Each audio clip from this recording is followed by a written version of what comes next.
Chaque citoyen doit se sentir responsable du devenir de l'ensemble dont il est solidaire et répondre à sa propre conscience. Ai-je fait ce que je devais? Me suis-je forcé de faire mieux chaque jour? Félix Houphouët-Boigny. Nous sommes le jeudi 23 octobre 2025 et nous sommes heureux de vous retrouver dans la continuité de ce dont nous avons parlé la semaine dernière pour explorer les voies et moyens pour vivre intensement l'aujourd'hui de notre vie de citoyen. La semaine dernière, à titre de rappel, nous avons indiqué que pour vivre pleinement le temps présent, nous devons nous consacrer à accomplir nos devoirs familiaux, professionnels et sociaux de chaque instant en ne cédant pas à l'envie de nous consacrer à d'autres tâches, même utiles ou étrangères à ce que nous devons faire, à ce que nous avons à faire.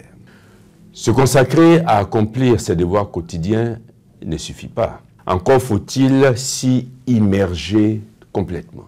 Un grand mystique disait à cet égard, « Fais ce que tu dois et sois à ce que tu fais. » En effet, on peut très bien, et chacun de nous en a sans doute fait l'expérience, la vraie expérience en tout cas, on peut très bien accomplir ses devoirs tout en ayant l'esprit totalement ailleurs. Cela a pour conséquence le manque de concentration et d'attention qui nuit tant à la qualité de ce que nous faisons. Sachant que notre vie se compose de continuels et incessants présents qui ne se ressemblent pas. Et en sachant cela, nous nous attacherons à vivre pleinement chaque instant présent en étant, sans jeu de mots, présent à ce que nous faisons. N'oublions jamais, nous l'avons déjà dit, mais c'est bon de le rappeler, n'oublions jamais qu'une occasion perdue peut l'être à tout jamais. Vivre pleinement l'aujourd'hui de notre vie nécessite de savoir gérer le passé, de savoir gérer son passé pour que ce passé n'envahisse pas le présent, au point de nous faire perdre la réalité de notre vie et de nous enfermer dans la rancune, le remords, la nostalgie ou la mélancolie. Nous vous renvoyons à cet égard d'ailleurs aux émissions précédentes consacrées à l'histoire. Et le futur, me demanderez-vous? Nous en parlerons plus tard. Pour l'heure, indiquons que la préoccupation des événements futurs ne doit pas avoir pour conséquence de nous faire négliger nos devoirs actuels. Ce que nous possédons véritablement, c'est le temps actuel. Parce que le passé, il est passé. Le futur, il n'est pas encore arrivé. Donc ce que chacun de nous possède véritablement, c'est le temps actuel. C'est l'aujourd'hui et le maintenant. Le hodie et nunc que nous devons vivre pleinement, que nous devons vivre avec intensité. Quel dommage, oh quel grand dommage ce serait que de le laisser passer.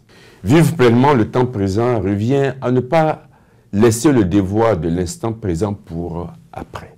Il y a toujours la possibilité de dire plus tard, je le ferai plus tard. Cette façon de faire équivaut souvent malheureusement à omettre le devoir de l'instant présent. Nous ne devons donc pas repousser à plus tard ce que nous avons à faire pour le bien de notre famille et pour le bien de la communauté. Ce qu'il faut faire, ce que nous avons à faire, il faut le faire maintenant. Nous devons nous y consacrer avec ardeur et énergie sans que les difficultés nous en détournent. Nous le savons bien, mais il est bon de le répéter, tant nous avons tous tendance à l'oublier. Les difficultés, il y en aura toujours. Et les difficultés fortifient le caractère et nous permettent de grandir et de nous surpasser. Une difficulté, elle n'est pas là pour nous arrêter, mais pour nous permettre de grandir et de nous surpasser. À cet égard, il est bon d'évoquer une pratique sociale bien répandue que sont les cérémonies de pose des premières pierres des édifices. Ces cérémonies, nous le savons, sont des événements symboliques marquant le début officiel de la construction d'un édifice où une pierre est scellée par une personnalité importante pour symboliser la solidité et la pérennité du projet. De tradition ancestrale et souvent très protocolaire, ces cérémonies rassemblent plusieurs personnes, les gouvernants, les élus, les partenaires, les notabilités, etc. et incluent des rituels, des discours et le dépôt d'objets symboliques dans une cavité de la pierre posée. Ces cérémonies-là marquent le coup d'envoi symbolique des travaux, ce qui arrive dans bien des cas. Mais il est hélas désolant de constater que certaines pierres, premières pierres posées, se trouvent par la suite abandonnées. Ce qui a permis à bien de personnes de suggérer que les cérémonies soient organisées non pas pour la pose des premières pierres, mais pour la pose des dernières pierres, assurer ainsi de l'achèvement de l'édifice qui pourra du reste être inauguré à ce moment-là. Nous laissons cette suggestion à la réflexion de chacun. Nous nous retrouverons donc jeudi prochain, puisque le temps imparti à l'émission de ce jour est expiré. Nous nous retrouverons jeudi prochain et bien à chacun de vous et à vos proches.